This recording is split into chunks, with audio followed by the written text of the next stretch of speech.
सभापति महोदय, कोरोना महामारी पूरी दुनिया के लिए एक बहुत बड़ी चुनौती बनकर आई है और आज भारत के अंदर संक्रमण के आंकड़े 54 लाख के पार हो चुके हैं और लगभग 1 लाख संक्रमण के केसेस रोज सामने आ रहे हैं। हमारी सरकार ने इस महामारी से लड़ने के लिए तमाम प्रयास किए हैं, जिसके लिए मैं माननीय स्वास्थ्य मंत्री जी को बधाई देना चाहती हूँ। आज हमारे देश के अंदर 10 लाख टेस्ट प्रतिदिन हो रहे हैं और अब तक लगभग हम 6 करोड़ 37 लाख टेस्ट कर चुके हैं। आज के इस अवसर में कोरोना वॉरियर्स का, जो हमारे मीडिया कर्मी, हमारे सफाई कर्मी, हमारे डॉक्टर्स और हमारे पुलिस कर्मी हैं, उनका भी अभिनंदन करना चाहती हूँ। उन्होंने अपने जीवन को जोखिम में डालकर इस महामारी का मुकाबला करने के लिए प्रयास किया है और जिन लोगों ने इस पूरी महामारी के दौरान अपना जीवन गंवाया है, उनके प्रति मैं अपनी संवेदना भी व्यक्त करती हूँ। मैं 3-4 बिंदुओं को उठाना चाहती हूँ। The first point that I want to talk about, sir, is that it seems India in this COVID times is also moving towards a mental health emergency. I say this because the fear of coronavirus, the lockdown stress, the economic slowdown and the loss of jobs has left people fearless, isolated and depressed. And this depression is taking every age group in its grip, whether young or old.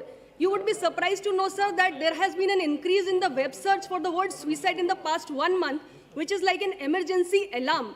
And the WHO says that India is one of the countries in the Southeast Asia region which has the highest rate of suicides. You know, the 2019 report of the NCRB says that 18 to 35 years of age group is the most vulnerable and 36 to 45 years of age group is the second most vulnerable when it comes to suicide. The Lancet 29 report also says it also says that 1 in every 7 Indians suffers from a mental health issue. So in today's times, we are definitely moving towards a mental health emergency, and I expect the Honorable Health Minister to wake up to the cause and intervene immediately by not just building awareness about this mental health issues, but also addressing the 87% glaring shortage of the mental health professionals in the country. दूसरी बात जो मैं कहना चाहती हूँ, sir, वो कोविड-19 के long term effects के बारे में है। यानी जो मरीज कोविड पॉजिटिव हुए, उनका ट्रीटमेंट हुआ, वो रिकवर हुए, उनके अंदर भी लॉन्ग टर्म इफेक्ट्स देखने को मिल रहे हैं। सबसे ज़्यादा इस बीमारी से लंग्स को नुकसान पहुंचता है और लंग्स के खराब होने की समस्या भी देखने को मिल रही है। There is scarring of lungs or pulmonary fibrosis problems which is being seen in patients who have recovered from COVID-19. 20 to 30% of the lungs are not functioning. This is like something irreversible if it is not detected in time. लेकिन अगर इसके बारे में हमें समय से पता चल जाता है तो हम इसकी गति को कम कर सकते हैं। इसके अलावा कार्डियोवैस्कुलर कॉम्प्लिकेशंस, डायबिटीज, एल्जाइमर्स और headache, confusion, neurological symptoms, sensory disturbances भी देखे जा रहे हैं। It would be good if we know about this, if we are aware about this, and as a nation we are prepared to deal with this next situation which is arising for us.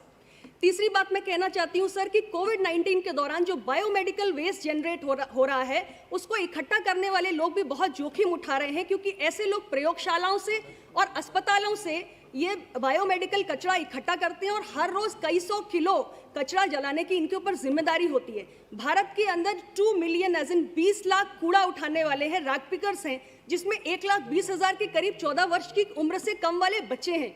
ये सभी landfill sites पर जाते हैं, बिना gloves के, बिना mask के कूड़ा बिनते हैं, जिसमें बहुत सारा बायोमेडिकल वेस्ट होता है, जिसमें कोरोना वायरस के टेस्ट किट्स होते हैं, पीपीईज होते हैं और खून से लथपथ रुई होता है, कॉटन होता है।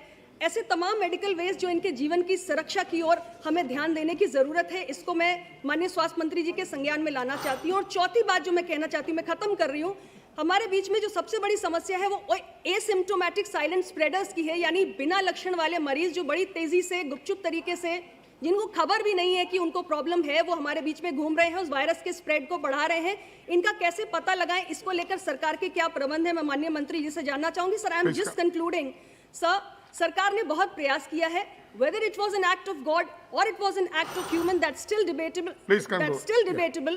Nobody could have predicted it, but now all we need to do is to work collectively to win this battle against corona and keep taking all precautions in terms of using masks and sanitizers and maintaining social distancing, building our immunity and upgrading our health infrastructure. That is all I want to say. Thank you very much. Okay.